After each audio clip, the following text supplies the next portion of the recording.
Yunan adalarına geçmeye çalışan göçmenleri taşıyan tekne battı. 5 çocuk, 7 göçmen hayatını kaybetti.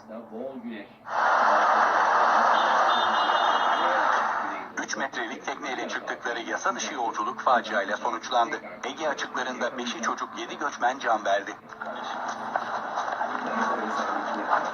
17 göçmenin amacı İzmir'den yasa dışı yollarla Yunan adalarına geçmekti. Çeşme'de bir organizatörle iletişime geçtiler. Yüklü miktarda para verdiler. Buna karşılık yolculuk için kıyıya gittiklerinde 5 kişilik bir botla karşılaştılar. Hava bozuk olmasına rağmen geri dönmektense açılmayı tercih ettiler. Çok geçmeden sahil güvenlik komutanlığına ihbar gitti. Bot Eşek Adası yakınlarında batmıştı. Ekipler kurtarma çalışması başlattı. 4'ü Irak, 3'ü Somali, 2'si Suriye uyruklu 9 göçmen kurtarıldı. Hastaneye kaldırıldılar. Bottaki 5'i çocuk, 2'si kadın, 7 kişinin ise cansız bedenine ulaşıldı.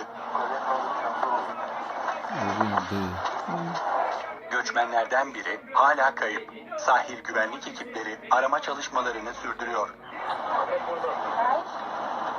Göçmenlerle yola çıkan insan kaçakçısının yüzerek Karaada'ya kaçtığı belirlendi. Zanlı çok geçmeden yakalandı.